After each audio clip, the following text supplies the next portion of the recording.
Hello students, कैसे हैं आप सभी। मैं मुकेश मिश्रा। आज मैक्रो इकोनॉमिक्स का हम सेकंड यूनिट स्टार्ट करने वाले हैं। इससे पहले हमने फर्स्ट यूनिट के सभी टॉपिक कंप्लीट कर चुके हैं।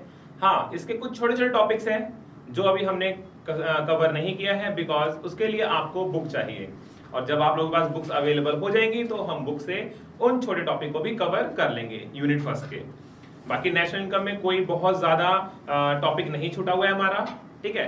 तो आज हम सेकेंड यूनिट स्टार्ट करने वाले हैं, मनी एंड बैंकिंग। इस यूनिट में सिर्फ दो चैप्टर है हमारे, एक मनी चैप्टर 5 और एक बैंकिंग चैप्टर 6। तो आज हम चैप्टर 5 से स्टार्ट करेंगे, ठीक है। तो आइए चैप्टर 5 मनी सबसे पहले हम स्टार्ट कर रहे हैं, जिसके अंदर टॉपिक है हमारा फर्स्ट, बार्टर एक्सचेंज। तो बार्टर एक्सचेंज क्या होता है फ्रेंड्स? बार्टर एक्सचेंज एक ऐसा सिस्टम होता है जहां पर जितने भी पर्सन हैं वो गुड्स के बदले गुड्स का एक्सचेंज करते हैं। यानी barter exchange refers to exchange of goods for goods. यानी यहाँ पर मनी अवेलेबल पहले होती नहीं थी, मनी नहीं थी, तो हम किसी भी गुड्स को अगर हमें लेना है तो किसी को क्या देंगे हम, तो उसके बदले हम उसको भी गुड्स दे देते, और दोनों पर्सन्स आपस में गुड्स के बदले गुड्स एक्सचेंज करके एक दूसरे की नीड को सेटिस्फाई करते थे। जैसे एक एग्जांपल लेते हैं, एक पर्सन है मिस्टर रामलाल और एक पर्सन है मिस्टर काशी। ये दोनों आपस में फ्रेंड्स हैं, ठीक है। तो रामलाल को नीड थी बुक्स की और काशी को नीड थी क्लॉथ्स की।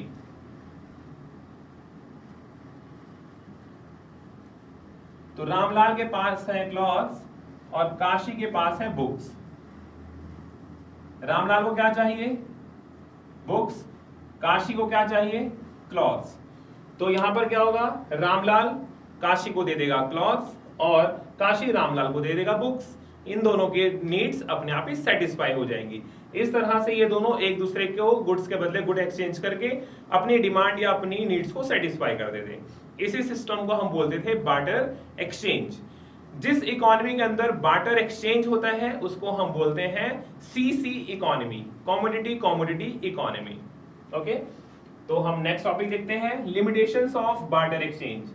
जब पहले इतना बढ़िया बार्टर सिस्टम चल रहा था, यानी लोग गुड्स के बदले गुड्स का एक्सचेंज कर रहे थे, तो इसको खत्म क्यों किया गया? हम मनी लेकर क्यों आ गए? हमने क्यों फिनिश किया? क्या प्रॉब्लम्स थी ऐसी जिसके लिए हमने इसको फिनिश कर दिया? उसी की लिमिटेशंस या प्रॉब्लम्स हम इस टॉपिक के अंदर पढ़ेंगे, जिसके अंदर सबसे पहले है lack of double coincidence of wants. यानी उस वक्त क्या होता था, जैसे यहाँ पे हमने एग्जांपल लिया था रामलाल और काशी का। रामलाल को क्या चाहिए था? बुक्स, और काशी को चाहिए क्लॉथ्स। अगर काशी के पास बुक्स नहीं है और इसके पास है मिल्क, तो क्या इन दोनों के बीच में अब ट्रांजैक्शन हो पाएंगी? अब इन दोनों के बीच में ट्रांजैक्शन नहीं हो पाएगी, क्योंकि रामलाल को तो बुक्स चाहिए लेकिन काशी के पास क्या है? मिल्क। हाँ, काशी की डिमांड तो पूरी हो जा रही है, इसकी नीड पूरी हो जाएगी क्योंकि उसके पास क्लॉथ्स हैं, लेकिन इसके पास मिल्क नहीं है, जिसकी वजह से इन दोनों के बीच में जो ट्रांजैक्शन है वो फिनिश हो जाएगी। ये दोनों एक दूसरे से अब एक्सचेंज नहीं कर पाएंगे। तो ये पहली प्रॉब्लम आती थी, यानी जो फर्स्ट को चाहिए वो सेकंड के पास होना चाहिए, और जो सेकंड को चाहिए वो फर्स्ट वाले के पास होना चाहिए। दूसरी इसके अंदर प्रॉब्लम थी lack of common measure of value. देखिए उस वक्त क्या होता था, मनी नहीं थी, तो किसी भी दो चीज को एक यूनिट में कन्वर्ट करना, एक ही यूनिट से मेजर करना बहुत ही मुश्किल हो जाता था। अभी तो मनी है, आप क्लॉथ को मिल्क में, मिल्क को राइस में, राइस को व्हीट में इजीली कन्वर्ट कर सकते हैं मनी के बेस पर, कि 5 kg राइस है 100 रुपीज का, तो 100 रुपीज में कितना केजी व्हीट आएगा, ये आसानी से आप मेजर कर सकते हैं, क्योंकि हर चीज की एक वैल्यू अब फिक्स हो चुकी है। लेकिन पहले वैल्यू फिक्स नहीं थी। तो जैसे मान लीजिए अगर रामलाल यहां से लेता है 10 बुक्स, रामलाल काशी से लेता है 10 बुक्स, तो उसके बदले ये कितने क्लॉथ्स देगा इसे? वो 10 बुक्स के बदले उसे कितने क्लॉथ्स देगा? ये तो पहले भी बिल्कुल फिक्स ही नहीं था, क्योंकि पहले कोई मनी नहीं थी। तो इस वजह से क्या हुआ कि ये कॉमन मेजर ऑफ वैल्यू का काम नहीं कर पाया। जैसे एक और एग्जांपल लेते हैं, मान लीजिए मिस्टर ए है और मिस्टर बी। मिस्टर बी को चाहिए गोल्ड और मिस्टर ए को चाहिए व्हीट। तो मिस्टर बी ने मिस्टर ए को क्या दिया, व्हीट, कितना 10 kg, और मिस्टर बी ने कहा भाई मुझे गोल्ड चाहिए, तो इसके बदले आप मुझे 10 kg गोल्ड दे दो। तो क्या ये पॉसिबल है? पॉसिबल नहीं है, क्योंकि हम इसको मेजर ही नहीं कर पाएंगे किसी तरह से कि अगर ये 10 kg व्हीट उससे ले रहा है तो उसे कितना गोल्ड देगा। ये पहले इसको मेजर नहीं कर पाते थे, जिसको लेकर बहुत ज्यादा प्रॉब्लम्स पहले क्रिएट होती थी, इसलिए फिर हम मनी को लेकर आ गए थे। ठीक है, नेक्स्ट है प्रॉब्लम्स के अंदर standard of deferred payment. Deferred word देखिए ये जुड़ा होता है हमेशा फ्यूचर से, फ्यूचर पेमेंट को हम डेफर्ड पेमेंट के अंदर कंसिडर करते हैं। जैसे अभी अगर मैं आपसे कुछ मनी बोरो करता हूं तो उसको इजीली मैं आपको कुछ टाइम बाद पे भी कर दूंगा और आपको कोई प्रॉब्लम भी नहीं होगी। अगर मैंने आपसे ऑनलाइन लिया है तो मैं आपको ऑनलाइन या कैश किसी भी फॉर्म में दूंगा, आपको कोई भी प्रॉब्लम नहीं होगी मनी की फॉर्म में।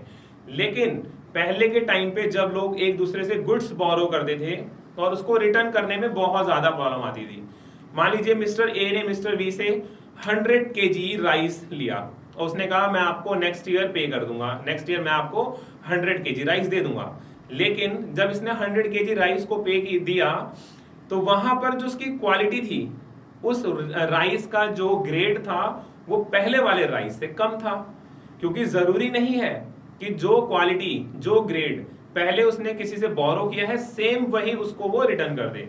ऐसे कोई किसी से अगर 100 kg एप्पल लेता है और उसको नेक्स्ट टाइम एप्पल देगा, तो एप्पल तो बहुत टाइप के होते हैं, क्या पता उसने उसको वाला एप्पल नहीं पे कर पाया हो। तो सेम थिंग पे करना फ्यूचर में बहुत ही प्रॉब्लम्स क्रिएट करता था, इसलिए फ्यूचर पेमेंट में बहुत ज्यादा प्रॉब्लम्स आती थी, जो कि इस वक्त मनी में ऐसा बिल्कुल भी नहीं है। नेक्स्ट टॉपिक है lack of store of value. Store मतलब इस वक्त देखिए आपके पास, मेरे पास, हमारे पेरेंट्स के पास काफी पैसा स्टोर है, कहाँ, घर में या फिर बैंक्स में। ठीक है, आप लोग आसानी से अभी कितना भी पैसा स्टोर करके रख सकते हैं। लेकिन पहले के टाइम पे बात कर रहे हैं हम गुड्स की, क्योंकि उस समय मनी तो होती नहीं थी, गुड्स के बदले गुड्स एक्सचेंज करते थे। तो उस वक्त बहुत सारी ऐसी गुड्स होती थी जिनको स्टोर करने में बहुत ज्यादा प्रॉब्लम्स आती थी। जैसे मान लीजिए कुछ गुड्स होती हैं जो पेरिशेबल होती है नेचर में, यानी अचानक से बहुत जल्दी जल्दी खराब हो जाती हैं। जैसे टोमेटो को आप बहुत ज्यादा स्टोर नहीं कर सकते, बहुत सारे फ्रूट्स हैं जिनको आप बहुत लंबे समय तक स्टोर नहीं कर सकते। फर्नीचर आप कैसे, पहले तो यार जगह ही नहीं होती थी रहने के लिए, प्लेस नहीं होते थे रहने के लिए, ऊपर से कच्चे मकान होते थे, घरों से पानी गिर रहा है, आपने फर्नीचर स्टोर करके रख लिया है, चेयर टेबल, वो भी खराब हो रहा है। तो बहुत ज्यादा प्रॉब्लम आती थी पहले गुड्स को स्टोर करने के लिए। लेकिन अब मनी के आने से हम इन सब चीजों को आसानी से स्टोर कर सकते हैं। तो ये थी हमारी कुछ प्रॉब्लम्स बार्टर एक्सचेंज की, ठीक है, जिसको हम इसकी लिमिटेशंस या फिर प्रॉब्लम्स में काउंट करते हैं। अब फिर इन सभी प्रॉब्लम्स को खत्म करने के लिए क्या आ गया, मनी। मनी इन सभी प्रॉब्लम्स को फिनिश कर दिया। मनी क्या होता है? मनी कोई भी एक ऐसी चीज होती है जो जनरली एक्सेप्टेड होती है, medium of exchange, measure of value, store of value and measure for standard of deferred payment. यानी कोई भी ऐसी चीज जिसको आप मीडियम ऑफ एक्सचेंज की तरह यूज कर सकते हैं, जिसकी वैल्यूज, जिससे आप सभी चीजों की वैल्यू को मेजर कर सकते हैं, स्टोर करके रख सकते हैं और फ्यूचर पेमेंट करने में भी बहुत आसान होती है, उसको हम बोलते हैं मनी। इस वक्त मनी क्या है?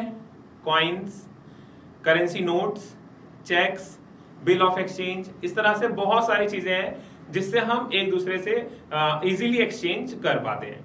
ठीक है, तो कोई भी ऐसी चीज जिससे हम इजीली एक्सचेंज कर सकते हैं, किसी भी चीज की वैल्यू को मेजर कर सकते हैं, फ्यूचर में पेमेंट करना बहुत ही आसान हो जाता है, उसको हम मनी बोलते हैं। ठीक है, फिर लास्ट टॉपिक है हमारा आज का मनी सप्लाई। मनी सप्लाई क्या होता है? मनी सप्लाई एक ऐसा स्टॉक कॉन्सेप्ट है जिससे हमें पता चलता है कि एक पर्टिकुलर पॉइंट ऑफ टाइम में एक इकोनॉमी में जितनी भी पब्लिक है उसके पास कितनी मनी स्टोर है। यानी एक पर्टिकुलर पॉइंट ऑफ टाइम में एक देश में जितना पैसा देश की जनता के पास होता है उसको हम बोलते हैं मनी सप्लाई। और नेशनल इनकम में हम लोगों ने जाना था कि एक पॉइंट ऑफ टाइम पे मेजर की जाने वाली चीजों को हम स्टॉक बोलते हैं।